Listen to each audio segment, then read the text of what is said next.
Writing and AI is something that a lot of people are talking about at the moment. It's a bit of a hot topic. So I'm really happy to be talking to Lucy McCarraher, who's from BookMagic AI. And it's a tool that helps you to write your book from scratch in minutes.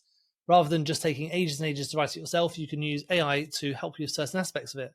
Now, I know this is quite controversial for a lot of people. So we talk about some of the morals behind using AI for writing, some of the reasons why you might use AI for writing, and some use cases why you might not use AI for writing as well. It's a really fascinating episode, and Lucy is like one of the experts in this area. So I've been looking forward to getting her on for a long time. So I think you're going to have really enjoy this episode. Hi everyone, and welcome to the Publishing Performance Show. I'm here with Lucy McCarraher, who is the founder of Rethink Press and BookMagic AI. And she's also the author of 13 books, and she is the UK's most experienced business book mentor. So thank you for joining us, Lucy.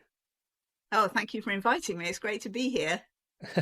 So you're the most experienced business book mentor. What do you mean by that? Well, over the last 12 years, I think, I have taken probably over 2,000 entrepreneurs, business leaders, founders of small businesses through the process of writing a book to build their business. I've developed a process to help people do that, and I've refined it with, loads and loads of people. So getting lots of feedback on what works for people and what doesn't. And I'm pretty sure that is more than any other business book mentor that I know of. It's more than anyone I know of, definitely. Few years. So your background is in business books. Is that so? Why don't we talk a bit about your background and what led you to writing the type of books you do today? Okay, well, my background is is pretty varied. I started off actually publishing a theatre magazine in Australia when I was still a student, and that I did that for 8 years with my ex-husband, and then we'd gone out to Australia for a lecturing job for him, and then we came back to the UK, and then we went into television and video, and we developed something. I mean, it sounds like it's all books again, but we developed something that at that time we called the video book, which was actually the very first time people had done a kind of how-to videos. So we did cooking with Prue, Leith, we did gardening with Alan Titchmarsh, and those were for our American listeners. Those are quite famous people that in the you UK. bought in Woolworths, W.H. Smith, and that was sort of my next kind of 10 years, and then I weirdly went into the area of work-life balance and became by complete accident became a consultant in work-life balance. And that was when I wrote my first book, I was commissioned to write 2 books, one for businesses and one for individuals. So the first book I actually had published was called The Book of Balanced Living. And it sounds, these days it sounds really it makes it seem all so old, but work-life balance was a new concept at that point. So it was kind of breaking new ground. But it was, in fact, funnily enough, it was turned out to be a sort of template for the business books that I mentor people through now. Right. Okay. So the types of people who would come to you to get to write a business book, who would they be? Industry experts and people like that, and want to build their reputation? Is that your target audience? Yes, exactly. I mean, they're usually founders of small businesses. And when I say small businesses, I don't necessarily mean startups, but I mean small businesses that have probably a 6 or 7 figure turnover by now. And they've expanded to a stage where they kind of need something to be a game changer and take them on to the next stage. And we found that actually becoming an author and writing your own book is something that they often haven't thought of. But when they do it, it really makes a difference. It really builds their authority, their credibility. And they have a book that then goes out there, and I always call their book their undercover sales agent, because I'm totally against a book that is just kind of a marketing brochure in disguise. I mean, that's no good to anybody. But a book that has real value in it, but maybe very niche in terms of the business's market. So that's how we, and of course a lot of these entrepreneurs are not writers by trade. No. So they're the experts in their field, but they don't really know often how to start writing or even, go through the process of writing a book. And so that's where I have come in and found that I'm able to kind of break down the process and take them through so that they actually end up with a really valuable book, and a book that they're proud of, and a book that, is kind of, their legacy, but also really, really works to help them build their business and their visibility as a key person in their industry. Yeah. So that's where that came from. And that's why my business partner, Joe Gregory, and I started Rethink Press, which is a hybrid publisher. We specialize in business books. We started off publishing, we published a few novels and other things, but we ourselves have niched down to a market of this sort of entrepreneurial and expert author market. And so we publish books for expert entrepreneurs. And because, obviously a traditional publisher is looking for a wide market book, is looking to sell as many copies as possible. So the hybrid business model for publishing, where the author pays up front to get their book professionally created, edited, designed, etc., and published, works very well for them, because we're not a gatekeeper. We're not a gatekeeper publisher. Anybody who's got a good book to write, and obviously we don't publish rubbish, but we ensure that the books are well written, they're well edited, they're well produced. Then of course, but you don't have to then have to sell lots of copies in order for your book to be successful and valuable for what you want it to do. So Rethink Press, if an author or an entrepreneur, for example, comes to you and they've got this idea for a book, you handhold them through that whole process of like getting that book written, structuring the book, and then the publishing process and getting it out there as well. Yes, that's right. I mean, Rethink Press is also unique in that we realised that, we started with the publishing end of things, because people came to us with their books written, and then, we were able to publish them. But we also realised there were a lot more people out there who wanted to write their book, but didn't know how to do that. So, two things happened. One was that we started working with the Key Person of Influence programme, where uniquely, again, I think publishing a book is part of the program. It's kind of part of the accelerator curriculum, if you like. So I became the publish mentor for the KPI program. But also we developed at Rethink Press a team of coaches, of writing coaches and ghostwriters who could help entrepreneurs and business owners to write their books and plan their books. So I don't know any other publisher, hybrid or traditional, that actually has a team of coaches as part of their team and their process. That is really interesting, because obviously publishing is quite a daunting process for a lot of people. And, these entrepreneurs who have got this great idea, they might want some extra help with all those different steps, because a lot of concepts are quite foreign. Like, for example, what's a proposal? What's the query letter? What do those concepts mean? Especially if you're, this is just something I was talking about yesterday, but I just didn't really know what that process was, being self-published entirely myself. But publishing has loads of these strange jargons that you don't necessarily understand if you're coming at it from the first time. No, I think it's really it really is quite alien, and people are quite scared of it. Or on the other hand, sometimes people think, self-publishing is really easy. All I've got to do is, here I write my book and whack it up on KDP and get a cover designed on Fiverr. But there's a back end to publishing that is also more complicated than people realise, I think. So, there's that end of things as well, that at Rethink Press, that's part of what we do for people, for our authors. Now, obviously, as you mentioned, you're a hybrid publication at publishers at Rethink Press. So there's upfront investment. So it's more for people who have got that idea and they really want to invest in that in their business going forward. But I'm guessing you've got all of that knowledge that you've built up over the years from working through Rethink Press and built it into a tool that people can use by themselves, and that's what BookMagic AI is. No, that's exactly right. I mean, it suddenly occurred to me when AI started kind of coming in and being, I think it was really the beginning of last year, when suddenly people said, oh, look, there's ChatGPT, look what it can do.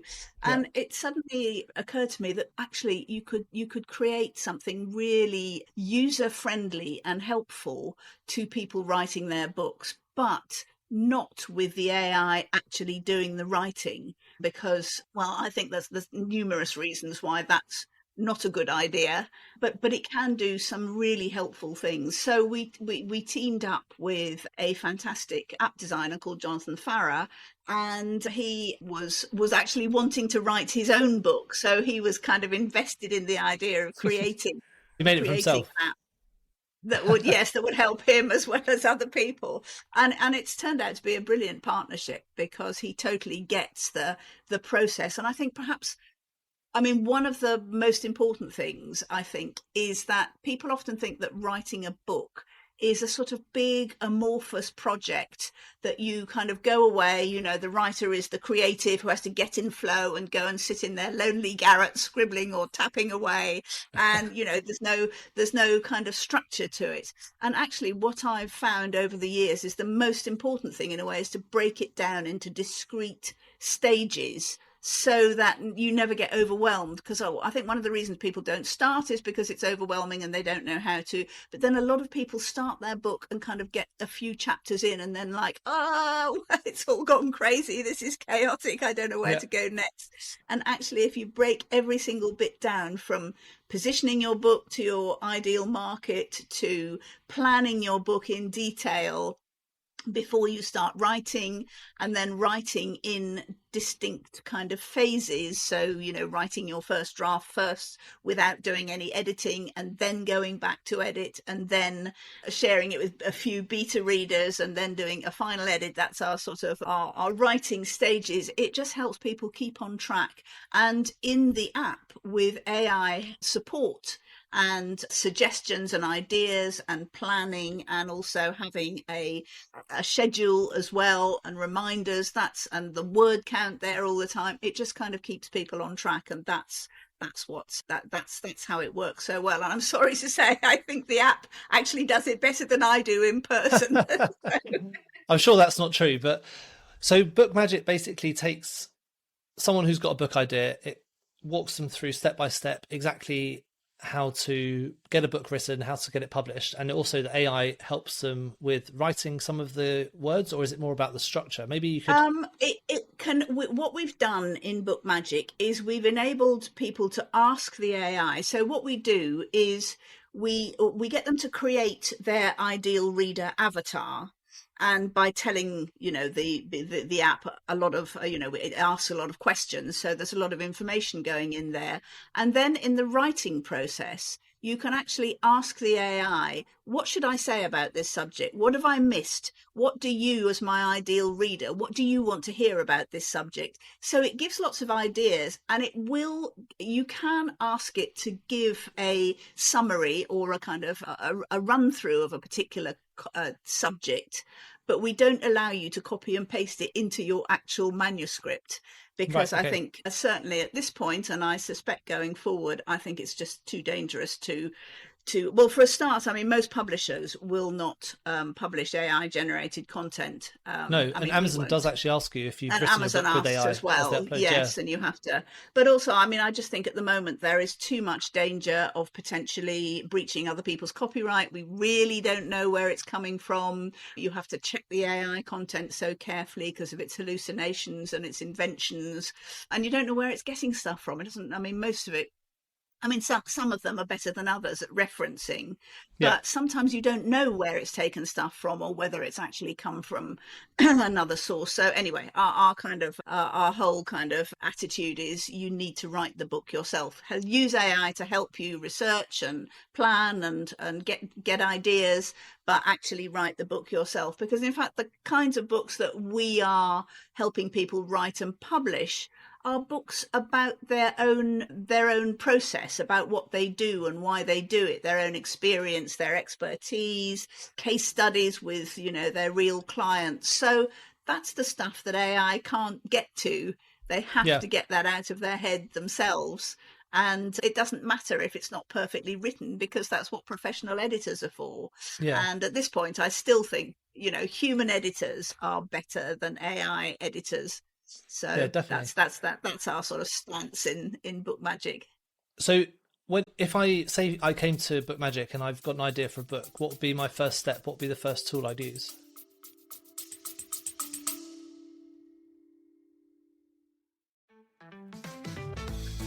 Just a quick shout out to all the romance authors out there. Now, if you're tired of shouting into the void every time you launch a brand new romance book, then let myromancereads.com do the shouting for you. They have a list of over 18,000 romance readers who love getting books when they're on discounts or on the free promotion. And it goes into their inbox every single day. It's got an amazing open rate, and every promotion gets on average over 600 clicks. That's a lot of new readers for your new series of romance books. So head to myromancereads.com where you can sign up today.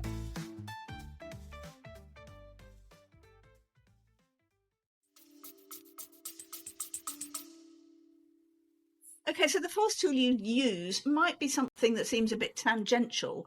So what we ask you to do first is to go through a values exercise and sort of establish what are your main personal or even business values, and how do those relate to the content of your book and what you want to do with it and how you're going to get through the process of writing it. So it might seem tangential, but actually it allows the AI to create a very nice kind of introduction for you to why you're writing your book. And I mean, that's not going in the book. It's just a really nice sort of summary by your AI coach of why you're doing what you're doing. So it's a kind of soft landing starting point. It's not difficult to do. It's just kind of, getting you into the kind of arena of your ideas and your values.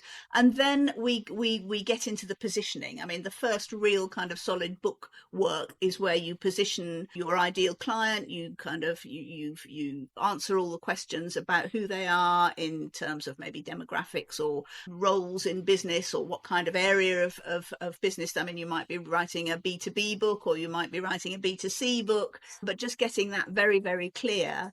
And then also talking about your business and what you do. And then that helps the AI to really position your book. I mean, we have this thing called the 3 Ps of position, which are person, so that's the ideal client or reader; pain, the problem that they have when they come looking for your expertise; and promise. And that's what you are giving in your book to get them from pain to not pain. And also those 3 Ps we find really helps with the genre of books that we're writing. It really helps create a great title and subtitle that tells the ideal reader, that this is the book for them. So before any outlines written or anything like that, you have a section where you create the positioning for the book and you create your values for the book. And does the AI take that information that you've put in and adapt it or input it into your book? So when you do come to start writing it, it says, oh, actually, no, Teddy, one of his values is honesty. I mean, that's quite a basic one. Yeah. One of his values is honesty. Yes, and you've lied a lot. Yeah. Yeah, exactly. So, yeah, one of his values is honesty. And is the book now getting to that point? Is it accepting that as one of the values inside the book, and that's what the AI does, or is it just an exercise for you to do? Well, it probably doesn't take a moral stance on that really, but it does. It does help in that it has all that data. So when you start asking questions about, say, I want to cover this topic in this chapter, what do you think I should? What would my ideal client like to know? What order should it go in? Then it takes all that into account as well. So it's just there as kind of background knowledge and information that it might, throw back at you as a way of getting your content across. That's interesting. So say, for example, if I was writing a book and my target audience was retired people, just for example, and in my book, I kept writing and I was using very much like Gen Z language, it might say, oh, actually, this isn't the right positioning for your book and you should be thinking about this sort of wording. Yes, I mean, it can do that because, and also you can set the AI, you can set how the AI kind of responds to you, if you like. So you can say at the beginning, I mean, you can choose an AI coach. I mean, I'm one of them, but we've got kind of 5 other AI who, they just are AI coaches who will be in the videos and talk to you. But you can also ask how you want the AI to respond linguistically. So do you want formal language? Do you want informal language? Do you want it to be chatty? So it will also kind of help you, with that kind of thing as well, with your tone. And yes, possibly. I mean, you can ask it things like, is this too technical for my ideal client? Right, Have I used, too much jargon? And it will, give you a response on that. Oh, that's so Or you interesting. could say, can you rewrite this so it's less jargony? Yeah. And it will give you, I mean, then again, the idea is, as I say, not to copy and paste it into your manuscript, but to get ideas from it, and to generally you'd have to rework that yourself a bit. But I think that's really helpful. Yeah, of course. Now, obviously, writing is quite a long process. Yeah, even if you're Yeah. only writing a book that's 40 or 50,000 words, that's 10 times the length of your university dissertation, and people, that might be the longest thing that anyone's ever written. Oh, So absolutely. I mean, yeah. yeah, I mean, have you noticed that people have been able to save a lot of time by using this sort of tool? Yes, I mean that's the good thing. I mean our kind of strapline has always been author faster, and Okay. it certainly helps to plan out your book in detail in advance. So when I say plan, I don't just mean chapter headings and then fill them in roughly as you go. It's literally within each chapter. It's every topic you're going to cover, every case study, perhaps every reference you're going to make, every piece of data you're going to include. So we've got a lovely kind of planning system that helps you do that in the first place, and that really then speeds up the writing process. But Hmm. also we break, as I said, we break down the I mean, it's called the writer process. So we ask people to write their first draft by doing an hour's writing a day, or 5 days a week, or whatever it is, or whatever, or getting into a writing habit that is little and often, because I think that is a much better way to write, as you say, 40 odd thousand words, than to kind of take yourself off on a writing retreat and try and do it all in a week, because you need processing time as well. So if you take it topic by topic and you take it slowly, I mean, what we say is get into the writing habit that works for you. So some people, I mean, the one that works mostly for most people, but not everybody, is in fact to get up an hour early, go straight to your computer, laptop, whatever, and write for an hour, and then start your day normally. And don't look at your email before you start, and don't do anything else. Don't even necessarily kind of shower or anything. Just write from the minute you get up. Yeah, I'm But I'm then so there are guilty of other that, of just people. getting up and going straight to my emails and Yeah, I know. And then of course, if you go straight to your email, you're just totally distracted, and you probably never get back to writing that day. yeah. But for some people it's lunchtime. For some people it's in the evening when everyone else has gone to bed, say. And I mean, some people take it in really tiny chunks, so they might, when they've got, I mean, the great thing about BookMagic is it works on every platform. So you can just have your phone, you can, you're sitting waiting somewhere for 10 minutes, open your phone and write for the next 10 minutes. Oh, and also you can also dictate rather than, you don't have to write. I mean, obviously that's not great if you're in public, but but for a lot of people, I think writing itself is a barrier. I mean, obviously there are people who may be dyslexic, people for whom English is not their first language, and people who just don't enjoy actual writing. I Yeah. think it's really important that they understand they can write their book by, if speaking is their sort of first means of expression, if you like, their best means of expression, then speak your book, and it will just write it up on the screen as you speak. So no excuses, basically. I'm really sorry. Sorry, my daughter is about to run in. Give me just 2 seconds. That's absolutely fine.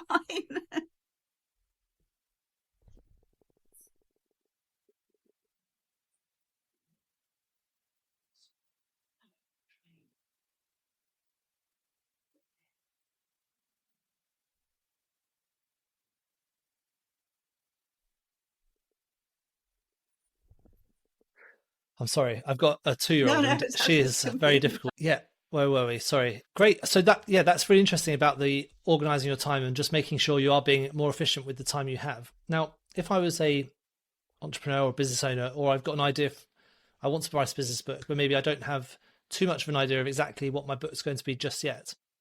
How much information do you think I would need to bring to something like BookMagic in order to create a book? You would need very little information in terms of an actual idea, because what we are suggesting in BookMagic, especially for a first-time author of an entrepreneur or business owner, is to write about your business. Okay. So the 3 P's of position bit are what we use to say this is what your book should be about. You're writing a book for your ideal client. What is their problem and what can you tell them? And that is your first book. Yeah. So it's kind of about where you're up to now. Essentially, you're looking to write a book that will align with and sort of sell, in inverted commas, the business you're going to be running for the next couple of years. Yeah, of course. So Now, it's not about sort of selling your services, but it is about explaining to people why you do what you do. And it's not I mean, we tend to suggest that people don't write kind of manuals. So, it's not a sort of step by step, this is how you do what I do.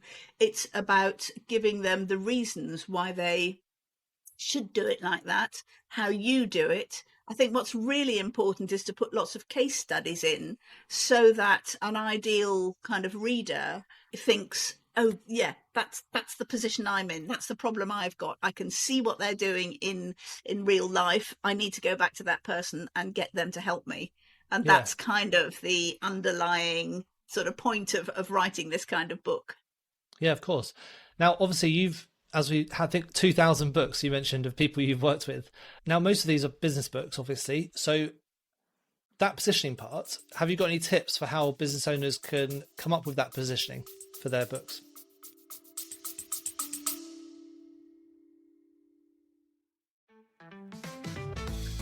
Just a quick shout out to all the romance authors out there.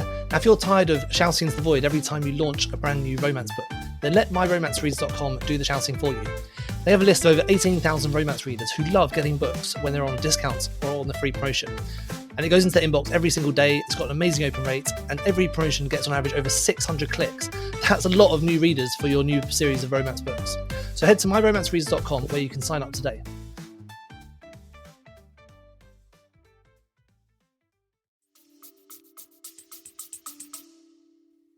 Well, I think it really is. I mean, the most important thing is to think about who your ideal client is to really clarify that, and just then in your head write to one person who exemplifies that person, and that, Okay. and obviously a lot of other people will find it valuable, and the content will be incredibly helpful to them. But if you think about the kind of avatar of an ideal client, and you write to that person, and you speak on a one-to-one basis. I think one of the issues that people have with writing a first book is that they feel a book needs to go out there and talk to as many people as possible and sell as many copies as possible.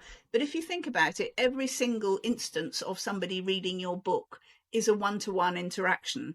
It's you talking to one other person, not a massive group of people. We don't do book reading as a group activity. Yeah. So it's really important to understand that you just talk to someone as if they were in the room, pretty much. I mean, obviously, you need to edit your conversational style to some degree, but talk to that one person, and then your reader will get to know, like, and trust you. They're spending sort of 4 or 5 or 6 hours in your company, finding out who you are and what you do, and kind of absorbing your values, which are kind of going to be in there by osmosis, but also finding out how you work really positively with your client for the kind of outcomes that they're looking for. Yeah, yeah, of course. Now, once you've got your book written, you've worked on your manuscripts. The next part is obviously getting it marketed, getting it sold.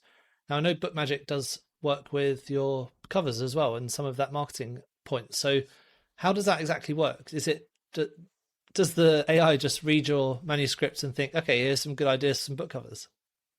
Yeah, I mean the book. I'm not sure if the book covers are up and running yet, but they're about to be. But to be honest, I haven't actually tested that bit myself. All right, we'll leave But that. I mean, for the promotional, the sort of PR, the marketing stuff that you can get already out of BookMagic, and it's going to get bigger, is you can click on any topic or chapter or case study in your book and get a whole load of social media posts written about it, or a blog post. I did it the other day with my first chapter. I said, write a blog post on this. And I just produced a really, and there's no problem with using AI to write that kind of content, because that's not a copyrighted published book. I'd be perfectly happy to use AI for articles, blog posts, social media content. And it just does that. It took like half a minute to come up with a 1,000-word blog. And I was like, oh, that's good. Yeah. I still think it is worth editing those when you do AI to do blog posts, because I've done a lot of blogging in my time, and Google can see where plagiarism has occurred. They Right. in the back end, they can really quickly see, okay, this has got like 25% plagiarism, and it's really straightforward for them to do that. So Yeah. I'd be careful about just going.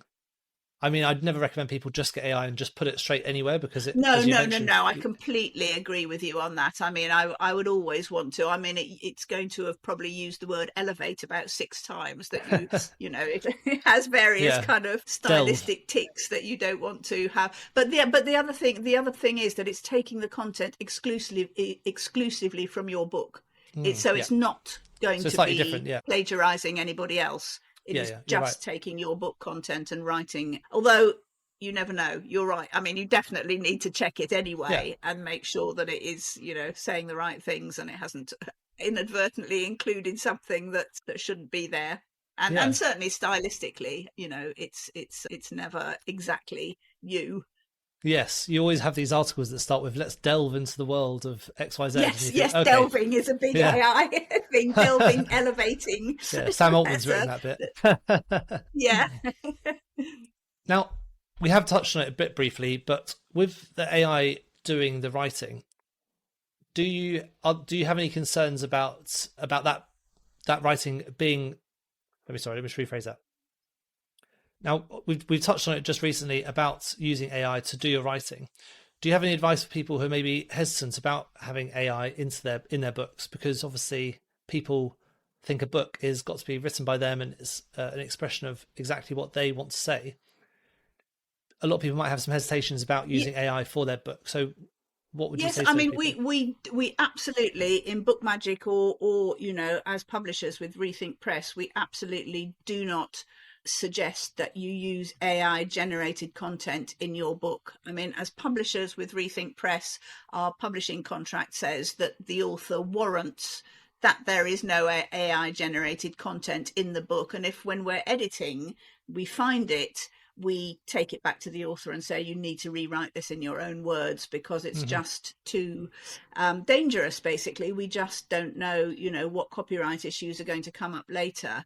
And in terms of writing the book with BookMagic, the app doesn't actually allow you to copy and paste AI Yeah, generated content into your manuscript. You need to. I mean, I think it's personally and sort of professionally, I think it is really important to write your own content of your book. I think for a start with business books, your readers want to hear your voice. They do not want to hear, I think AI is sort of it kind of seduces you into thinking that it writes beautifully and it expresses things better than you can, and its grammar and punctuation and subtlety of writing is great. But actually, when you read it, it actually is very surface.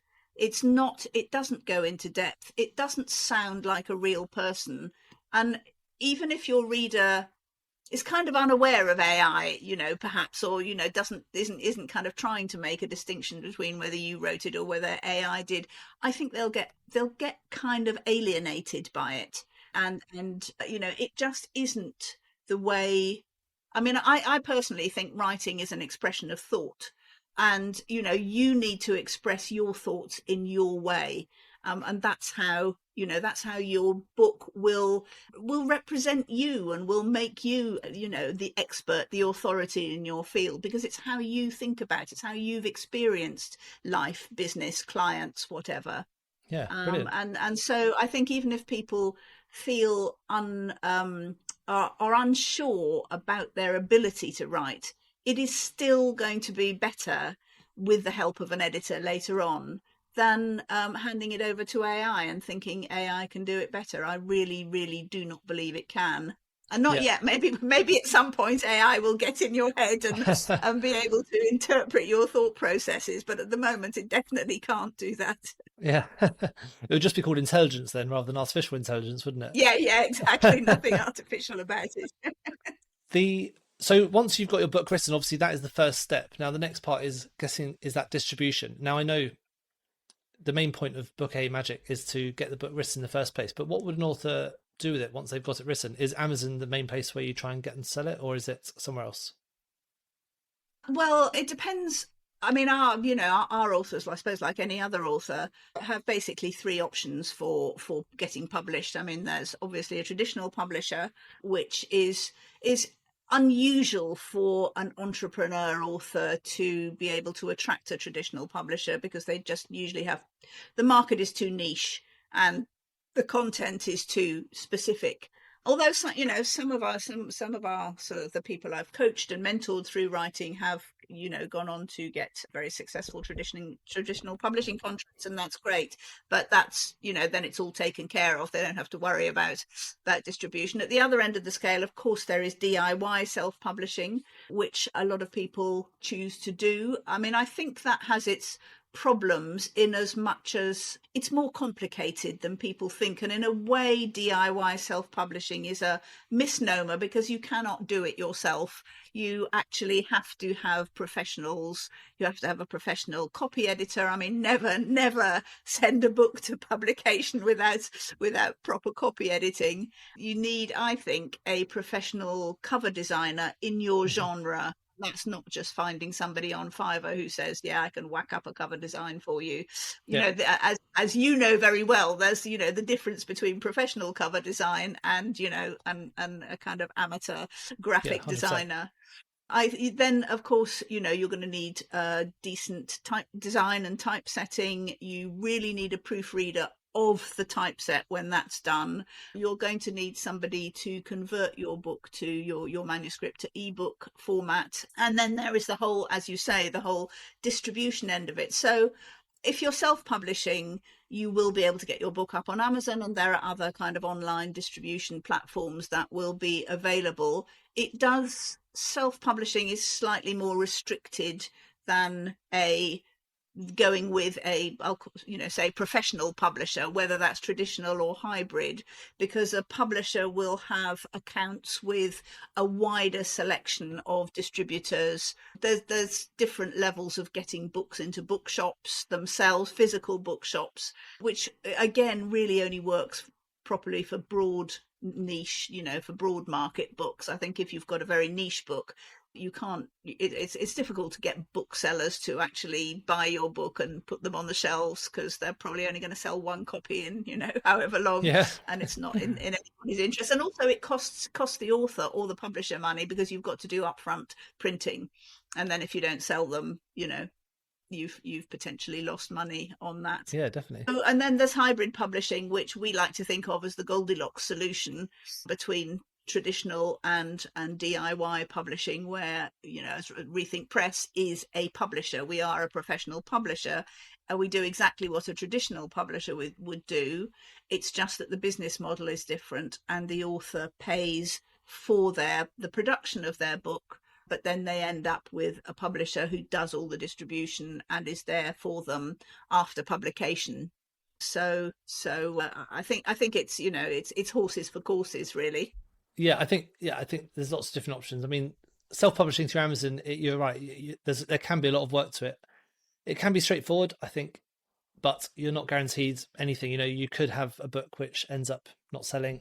But I guess the good advantage of doing it through Amazon is because your book is printed on demand, you don't have that upfront cost of printing lots of versions of the book. Absolutely. So you've got to work out what's best for you, I think. Yes, yes, definitely. And I mean, Amazon is whatever is the most important platform for any book to be on. I would say Amazon. Yeah, and I think you should always publish initially in print and in Kindle, in ebook format, and ideally at some point do an audiobook as well. Because I don't think the three, I don't think having different formats doesn't reduce. I mean, if you have an audiobook, it doesn't mean fewer people will buy your print copies. They might, listen to the audiobook and then decide they want a print copy as well. I mean, it just gives you gives your readers more options, really. Yeah, definitely. I think with non-fiction books especially, it seems, in my experience, and you might have noticed something differently, but I've noticed that non-fiction books tend to be more bought on paper and fiction books seem to be more bought ebook format. And I'm just quite surprised about that, because you'd have thought with a lot of business books, it seems it's to be interesting, isn't it? read. Yes. Yeah. Brilliant. Well, thank you so much for joining us today. What sort of features can we expect from BookMagic in future? So the next big things we're doing on BookMagic we are going to have an affiliate scheme so that anybody who works with entrepreneurs or potential authors can be part of that and get a return on getting people into writing their books on BookMagic.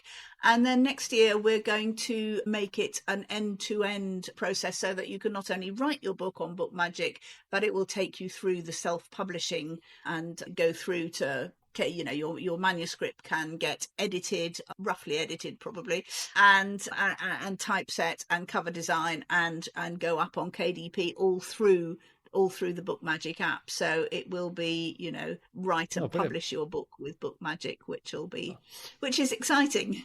Oh, really exciting. Yeah, looking forward to seeing that when it comes through. Well, thank you so much for joining me today. It's been great chatting to you. I think it's absolutely fascinating talking about AI and seeing what's happening with this. And for a lot of people who may be a bit nervous about writing their book, I think it could be a really good option for them to get their book written a bit faster and with a bit of help. So if people want to get in contact with you, BookMagic.ai is the website for BookMagic. Is there any other ways you want people to get in contact with you? Yes, that's right. Yes. And honestly, I should say that you can start the process for free. You can do the whole values exercise and the positioning without having to pay a subscription. It's only when you start, if you decide that you then want to go forward and get into the planning and writing, that you pay a monthly subscription, which you can stop anytime. So I think it's good value. Good. Yeah, no, it is good value, I think, as well. Well, thank you so much for joining us. If people want to contact you as well, what's your website or your social media? So that's the BookMagic app website. It is just bookmagic.ai, Yep. but also rethinkpress.com if you want to have a chat about publishing or about having, sort of in person as opposed to AI coaching or writing support with your book. We'll put links to all those things in the show notes for this episode. Well, thank you very much for joining me. So just before we go, I've got one last question, and that is, what book do you recommend everyone should be reading? Okay, so the book I think everyone should be reading is The Authority Gap by Marianne Seacart. I've forgotten exactly what the subtitle is, but it's something about why women have less authority than men and what to do about it, and that's one of my big issues at the moment. So I think everybody, and certainly not just women, but men should read that book and understand what's going on there. Yeah, it's a great book. It's a good recommendation. Yeah. Well, thank you so much for joining us. It's been great chatting to you, and we will speak again soon. Thank you so much, Teddy. Thank you. Thank you so much for tuning into the Publishing Performance Podcast. I really hope you found today's episode inspiring. I love chatting to authors, writers, and people in the publishing world. Now, just before we wrap up, let me tell you about Publishing Performance, the #1 platform for authors who want to increase Amazon book sales, but are not really sure where to start. Now, this show is all about helping you to sell more books. And if you're looking to boost your publishing game and to maximize your book's potential on Amazon, then Publishing Performance is designed to help authors just like you to grow your readership and to reach a much wider audience. Now, I know that Amazon ads can be slightly complicated, which is why Publishing Performance is like having a personalized ad account manager to create your ad campaigns, to choose your best keywords, and to make adjustments in real time. Now, if you're investing in ads, you really want to make sure that your investment is being used effectively, and Publishing Performance does just that.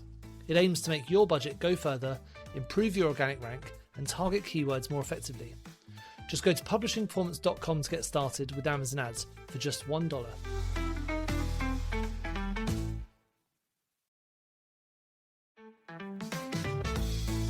Thank you so much for tuning in to the Publishing Performance Show. I really hope you found today's episode inspiring. I absolutely love chatting to authors, writers, and people in the publishing world. Now, just before we wrap up, I want to tell you about our Publishing Performance Starter Packs. These are curated episodes and collections organised by topic that makes it super easy to find the exact content you're looking for.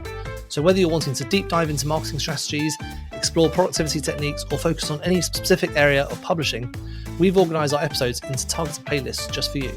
And you can find these all at teddyagsmith.com. And also, whilst you're here, let me tell you about Publishing Performance. It's the #1 platform for authors who want to increase Amazon book sales but aren't really sure where to start. Now, this show is all about helping you to sell more books, and if you're looking to boost your publishing game and to maximise your book's potential on Amazon, then Publishing Performance is designed to help authors just like you to grow your readership and to reach a much wider audience. Now, I know that Amazon ads can be slightly complicated, which is why Publishing Performance is like having a personalised ad account manager to create your ad campaigns for you, to choose your best keywords and to make adjustments in real time and to optimise them over time to save you money and to make more sales. Now, if you're investing in ads, you really want to make sure your investment is being used effectively, and Publishing Performance does just that. It aims to make your budget go further, improve your organic rank, and target keywords more effectively. You can get started with Amazon ads for free for 30 days at publishingperformance.com, and there's a link in the show notes to get that free 30 days trial.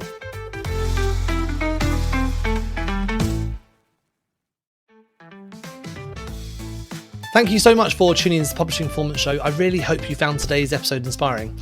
I absolutely love chatting to authors, writers, and people in the publishing world. Now, just before we wrap up, I want to tell you about our Publishing Performance Starter Packs. These are curated episodes and collections organised by topic that makes it super easy to find the exact content you're looking for. So whether you're wanting to deep dive into marketing strategies, explore productivity techniques, or focus on any specific area of publishing, we've organised our episodes into targeted playlists just for you. And you can find these all at teddyagsmith.com. And also, whilst you're here, let me tell you about Publishing Performance. It's the #1 platform for authors who want to increase Amazon book sales but aren't really sure where to start. Now, this show is all about helping you to sell more books, and if you're looking to boost your publishing game and to maximise your book's potential on Amazon, then Publishing Performance is designed to help authors just like you to grow your readership and to reach a much wider audience.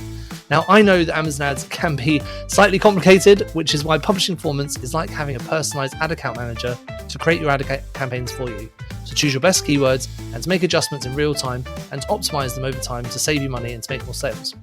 Now, if you're investing in ads, you really want to make sure your investment is being used effectively, and Publishing Performance does just that. It aims to make your budget go further, improve your organic rank, and target keywords more effectively.